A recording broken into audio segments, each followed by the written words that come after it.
Hello, I'm Ollie and this is Criminolly, where I talk about crime, pulp, horror, that kind of thing. Today, cowboys, skinheads, bikers and slashers, it's my weekly wrap up.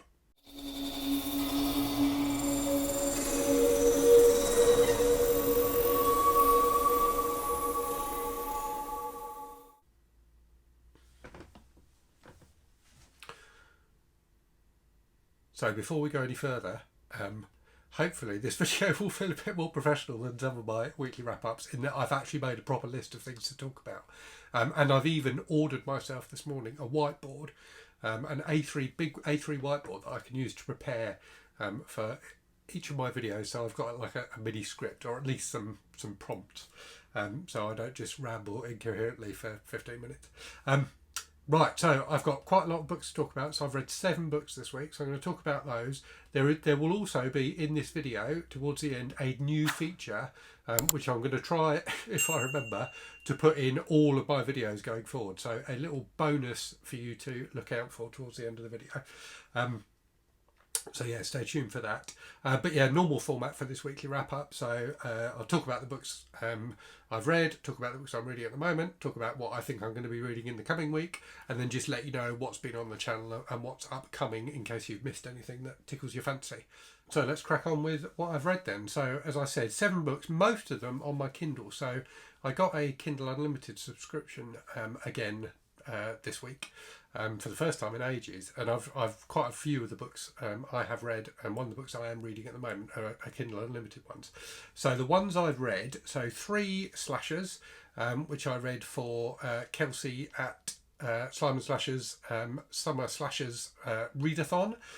So the 3 that I read were Cirque, Berserk by Jessica Guess, which is a as the name suggests, set in kind of a circus. So it's about these kids who go to this kind of rundown carnival, and there's a slasher there. It was fine. To be honest with you, I'm talking about it now. I've almost I read it, and I read it last weekend. So I think I read it on last Saturday afternoon.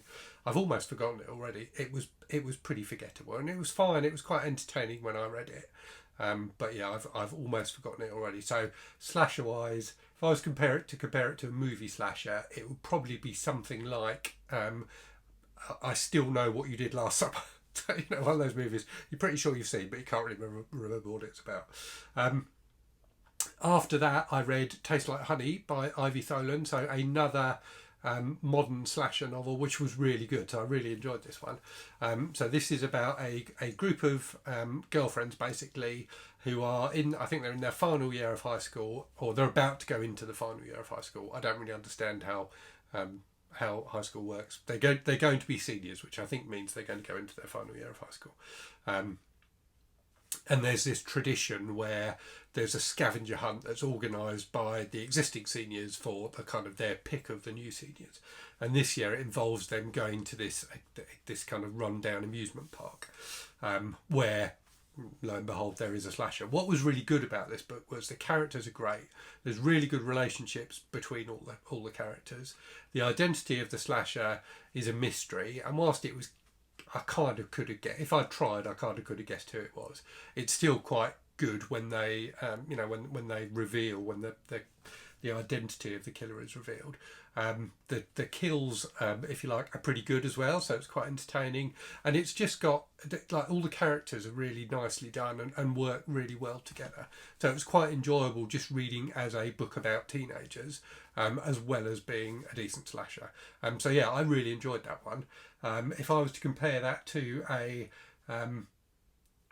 slasher movie, I don't know, maybe Scream. So it's quite knowing and postmodern, good characters, and good slashes as well, if that's a word. And then the third slasher I read was another modern one, so that was on Kindle Unlimited, Camp Slaughter by Sergio Gomez, which was really good. So whereas Tastes Like Candy and Cirque Berserk were kind of quite bright and colourful and sweet almost, Camp Slaughter was really grimy and horrible. So yeah, about this about this group of friends who go to this cabin in the middle of nowhere. There's a local guy who's a killer, who's kind of hired to kill people for various reasons by some local business people basically. But he's a fantastic slasher. He's really like Jason. It really reminded me a lot of times of like Friday the 13th movie. He's like this really, really big guy. He's a cannibal as well. There's all sorts of stuff going on. It's really grimy and nasty, but really, really enjoyable. So that was very good. So that's the slashers. So in terms of what did I say? Skinheads and bikers. So I read 3 books that were originally published by New English Library in the 70s. So New English Library did this string of like dozens and dozens of books that basically cashed in on like popular culture at the time, youth culture. So 2 of them I read, I've got paperbacks off. So one was Skinhead by Richard Alllen, and the other was Guardian Angels by Mick Norman. So Richard Alllen, the pseudonym for a guy called James Moffat, who, as I say, wrote tons of these kind of pulpy novels for New English Library. I also read Suedehead by him, which was the sequel to Skinhead, which I had on my Kindle. So this, as the title would suggest, is about a skinhead. So it's about this guy, Joe Hawkins, who's like a teenage ne'er-do-well, who has got like a gang, and basically they go around beating people up and robbing people. It's really trashy. It's really nasty. It's really racist. So skinheads, you know, famously were racist and homophobic and so on and so forth. But the book feels like it is as well. So what was it? I'm going to do a review of Skinhead, Suedehead, and this book as well. I'm going to do like a joint review for Countdown to Garb August on Thursday coming. But it really struck me. But the narrator in these books feels like quite a hateful character. So they're written in the third person, but the narrator expresses quite unsavoury opinions all the way through the books. So yeah, but still an enjoyable, nasty, you know, trashy, pulpy read. So I did enjoy it, and basically it's just about him and his gang doing crimes, effectively. And then Suedehead, the sequel, so it's set a couple of years later. He's been in prison, he's out of prison, and he's not exactly trying to go straight, but he's trying to fit in. So rather than having a skinhead, he has a Suedehead, so just very short hair, but kind of smart looking. And he gets a job working for a firm of accountants, but is still like doing nasty stuff on the side. So I actually preferred Suedehead to Skinhead. It went off the rails a bit towards the end, but there's a wonderful tension in it between his desire to fit in and his desire to basically be a little shit. So yeah, both interesting and enjoyable. Guardian Angels I think I enjoyed a bit more, partly because it's not so horribly racist and awful, but also because it's just quite bonkers. So it was written in sometime in the 70s. Let me check when it was written. So it was written in 1974, but it's set in the 80s, and it's about so there's a kind of future Britain, which doesn't really feel that different, but there's like cultural differences, and it's about there's a music tour going to happen in the UK of these bands from the States, and the promoter hires this gang of Hells Angels to be the security basically, and this is I think the 3rd in the series, so there are some references to events that happen in previous books. The gang is called the Last Heroes, and they've obviously had, you know, previous adventures and previous scrapes, but this is basically them just going around being Hell's Angels. So whereas Skinhead was basically sex, violence, and kind of racist skinheads, this was sex, violence, and just grotty Hell's Angels. So there's a scene in it where one of the characters eats like a massive jar of pickled gherkins and then drinks all the juice just to be disgusting, and there's loads of references to the fact they don't wash and their clothes are covered in all sorts of horrible stains. So yeah, it was just really nuts, but the scenes of violence and sex are really, really entertaining. So yeah, I enjoyed that quite a lot, and I'm going to try and get some of the other books in the series, but they're quite difficult to come by. The Skinhead books, as you can see, the first 3 have been republished recently by Dean Street Press, and there was also, I think about 10-15 years ago, there was a series of omnibuses of them published as well by another publisher. So they're a bit easier to get hold of. But if you want to get the original New English Library editions, they're really quite expensive. And even the old omnibus editions go for like kind of 25-30 quid. You do get 3 books in them, but they're still quite pricey. So I'll see if I can justify the expense. So that's Skinheads, Bikers, and Slashers covered. So I also read for June on the Range, the Western reading event organised by Michael K. Vaughan. I read a book called Keno. I think it's pronounced Keno. It's Keno. Anyway, I'll put the cover up. By TV Olsen.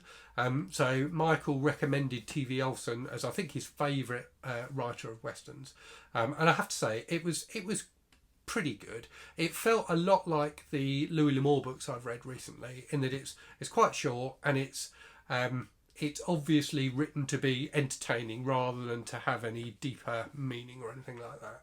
And it was fun. So it's about this guy called Keno or Keno or whatever he's called, Keno, I don't know, who is a young, kind of cowboy dude basically, who gets involved in this scheme to try and rob a load of bullion by pretending to be insurance agents who've been hired by the guy who owns the mine where all this gold has been mined to transport it.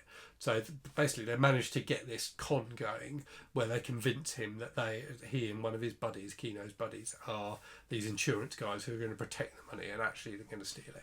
So it's got kind of a nice kind of modern heist feel to it, really. And it was really enjoyable for the first kind of 2/3, and then in the last third there's loads of wild coincidences that get wrapped in, and it all gets really melodramatic and a bit over the top and silly. So I enjoyed the last third a lot less than the first 2/3, but the first 2/3 were really good. There's some decent action, there's some good dialogue, there's really interesting characters. So Keno's a pretty good character. One of his buddies is called Hook because he's got a hook for a hand, so he was quite good. There's like a ruthless wolf skinner. I can't remember if that's what they call them in the book, but basically he hunts wolves and skins them. So he's involved as well. So it's interesting characters kind of wrapped together. So yeah, it was a fun read, but not fantastic. So in terms of what I'm reading at the moment, I've actually got kind of 4 books on the go at the moment, which is a lot for me. I normally only try and read 1 book at a time, but I've got and the 4 books isn't including a couple of short story collections that I'm kind of dipping into and have been reading for a while. So the things that I'm reading are at the moment for Alex at the Bookubus. So she's doing her scary sleepover weekend, where you have to read a couple of books and watch a couple of movies. So the prompt for one of the reading prompts is read a cosy book. So I am reading, if the cover appears, is it going to appear? Yes. From Below by Darcy Coates, which is really good. I'm really enjoying it so far. I'm almost 2/3 the way through. It's a book about a group of people who are making a documentary about a sunken ship, who like dive down to the ship to investigate it, and it's like an old ocean liner that sunk mysteriously and nobody really knows why. So the book is told half of it, or kind of more than half of it, but you know what I mean, it flip-flops between past and present. So half of it is the crew diving and doing the investigation, and the other half is you finding out what actually happened. But there's all sorts of spooky goings on. But as with the Ivy Tholen book, the thing that makes it great is just the characters are lovely. So really good characters. You really you really can identify them as individuals. So they all seem distinct from each other. They've all got different personalities, and they're just enjoyable to read, and you actually care about them. So yeah, a fun read so far. Also reading, and I am about half the way through this, The Happy Hooker by Xaviera Hollander, which I'm reading in my kind of run up to Garb August. So I'll probably do a countdown to Garb August review of this at some point. I kind of put it down because it gets a bit much after a while. So it's quite long. It's like 300 pages long, and basically it's non-fiction, and it's Xaviera Hollander talking about having sex and becoming a prostitute and a madam. So you can only read so much of it in one go. I discovered to my horror that this edition I've got of it is actually censored. So I was aware that there was more than one edition, because there's a 30th anniversary edition that came out a few years ago. And I'd read some reviews on Goodreads that said that the 30th anniversary edition had some bits that were some of the dated language was tidied up from this, but also there were some bits that have been taken out completely, and one of the bits that was mentioned is not in this version. I managed to find a version of it I could check online, and found the scene, and it happens fairly early on in the book. I can kind of understand why they took it out because it's very dodgy, but it's still a shame. I'd much rather read an unexpurgated version. So yeah, I'll definitely finish this, but it's kind of fun to read, but you feel like you need to wash your hands after a while. So yeah, I'm continuing to read that. And then I've got an audiobook on the go, so I'm reading or listening to What's Wrong with Valerie by D.A. Fowler, which was sent to me by the publisher, who I think I want to say they're called Capricorn Press or something like that. Capricorn Literary, that's it. And they've started republishing some old 80s kind of paperbacks from hell type stuff. So I've got the audiobook of that, really enjoying it so far. So it's about this woman who is a writer. There's all sorts of weird stuff going on. There's like ghosts speaking to her from beyond the grave. There's weird little creatures. It's completely over the top and hugely enjoyable. So yeah, I'm continuing to listen to that, but I tend to listen to audiobooks at quite a slow rate because I need to be doing specific things for me to listen to audiobooks. So yeah, continuing with that, and then also reading on my Kindle Occult Detective Magazine issue 6, which was sent to me by Dave Brzezinski a while ago. So I've got a couple of issues of the magazine on Kindle and a paper copy of one as well. That's really enjoyable so far. So I think I've read the introduction, which kind of explains the background to the magazine a bit, and the fact that sadly the guy who was originally publishing it was very ill, so Dave took over publication of it, Dave and Jill, his partner. But yeah, I've also read the first short story in it, which is really good. So it's a magazine that collects both short stories that are, kind of in the occult detective sphere, and also essays about famous occult detective fiction. So yeah, very much enjoying that. So yeah, I've got those 4 things on the go. So From Below, I will definitely finish this weekend because I want to finish it for Scary Sleepover weekend. The other 2 I'll probably try, or the other 3, sorry, I'll probably try and finish in the week ahead. And then in terms of things I have to read, so again for Scary Sleepover weekend, the other prompt is to read a popcorn book. So I'm going to read The Island by Peter Benchley. I would say that both the books I'm reading for this are completely different to the books I said I was going to read for it in my announcement video that I did a little while ago. So I said I was going to read the Kids from Fame book and the novelisation of Airport 77, but then I thought, no, I'm probably supposed to be reading horror for this. So hence I've picked the Darcy Coates and this. So I think I haven't read this one. I've read most of Peter Benchley's books, but I'm fairly sure I haven't read this one. I think it's about pirates, like zombie pirates. And I've the movie of it with Michael Caine, which is supposed to be awful, is on Amazon Prime as well. So I might try and watch that as well. So yeah, looking forward to that. And then speaking of movies, the movie prompts for Scary Sleepover weekend are to watch a slasher and to watch a movie from the decade you were born. So I have watched, last night my wife and I watched Nightmare on Elm Street Part 2, Freddy's Revenge, which is the first slasher I ever saw, so it was quite nice to watch it again. I have seen it a couple of times since I first saw it. So I first saw it, I guess, I'm trying to remember what year it came out. I think it came out in 85 or 86, and I saw it just after it came out on video in the UK, so probably 85 or 86 again, so when I was kind of 12, 13. And as I say, I've watched it a couple of times since, but I haven't watched it for at least 10 years. And it was a lot better than I expected it to be. It's completely bonkers. It makes no sense at all. And it almost feels like it's deliberately, just not even trying to make sense. It doesn't really fit with the rest of the series at all. It's incredibly gay, which is not a criticism at all, but you can't help but notice the fact that it's really gay. But I really enjoyed it. So if you've not seen it, the story in this one is that there's a guy, a family move into the Elm Street house from the first film. The son, who's like a high schooler, starts having dreams about Freddy. But rather than Freddy trying to kill him, Freddy is trying to possess him so he can come back into the real world.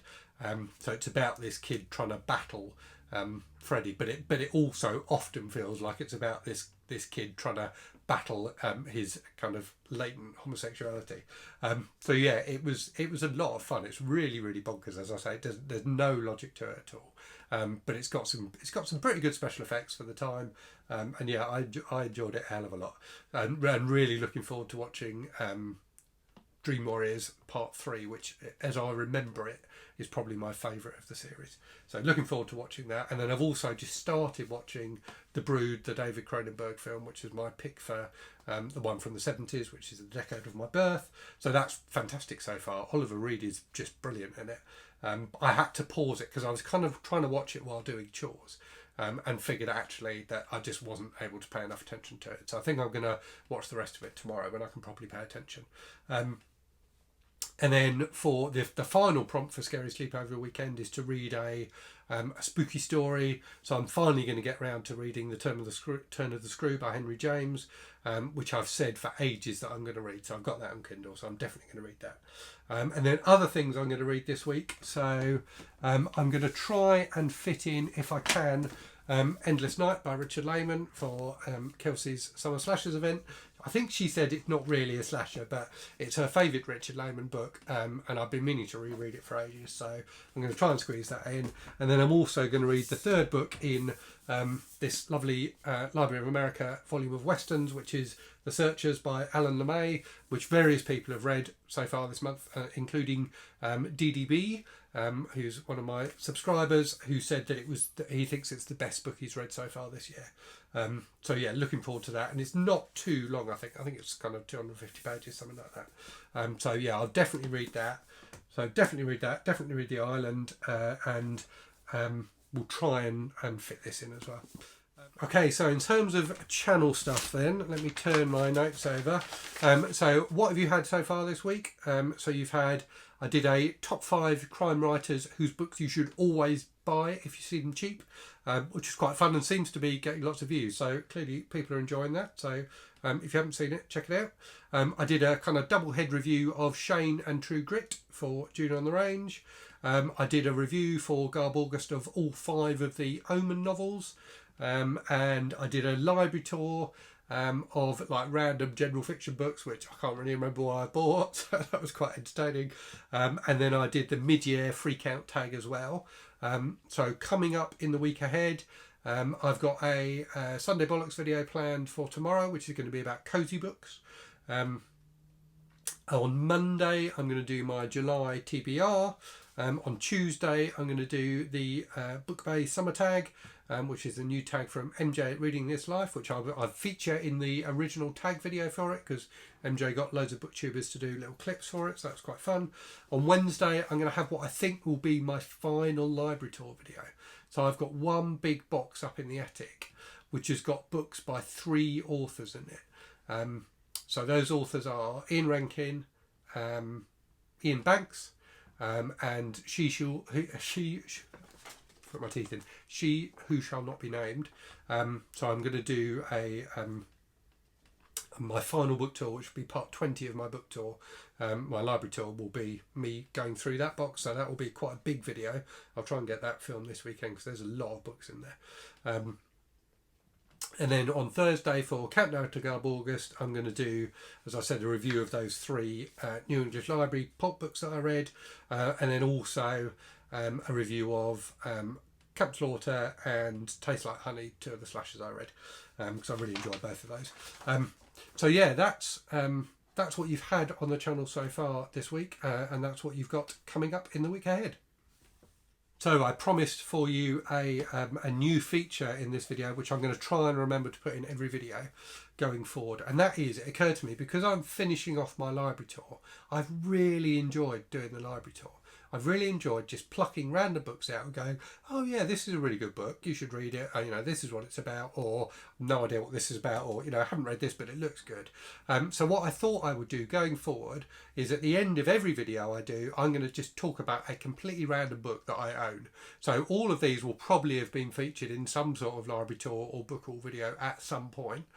So apologies for repeating myself, but I'm conscious I've got lots of new viewers, lots of new subscribers since I started doing the library tours and book hauls. So I'm sure there are many people who haven't watched all of them, and even long-term subscribers probably haven't watched all of them, because let's face it, there's only so much Ollie you can have. So yeah, end of every video, I will pluck around a book and talk to you very quickly about it. So the first of those books is A Simple Plan by Scott Smith. So you see Scott Smith talked about a lot in the horror community for The Ruins, his second book, which is excellent and well worth talking about. You don't see this book, his first book, talked about nearly so much. So this is also excellent. So it came out in, I think I'll check when it came out. It came out in 1993, and I think I read it the following year when it came out in paperback. It's brilliant. It's a really, really good suspense novel about these friends who find a load of money. I think it's in like a crashed plane. It's clearly got some sort of, organised crime connection, but they decide they're going to take it anyway. And as you can imagine, things go wrong. And it's basically about things going wrong from there on and what happens to them. But it's so, so good. It's really, really incredibly gripping, quite brutal at times. And just, it's one of those books where you kind of know what's going to happen, but you can't stop reading it. It's just brilliant. So highly, highly recommended. And yeah, to show that you've watched this far, if you've read A Simple Plan, in your comment leave the feather emoji, so that I know you've got this far. Okay, so that was my weekly wrap up for this week, with a new feature as well. How exciting was that? So yeah, I hope you enjoyed that. Let me know if you've read any of the books I talked about. Let me know what you've been reading this week. And as always, hope you're safe and well. Hope you're reading good stuff, and I'll speak to you again very soon. Cheerio.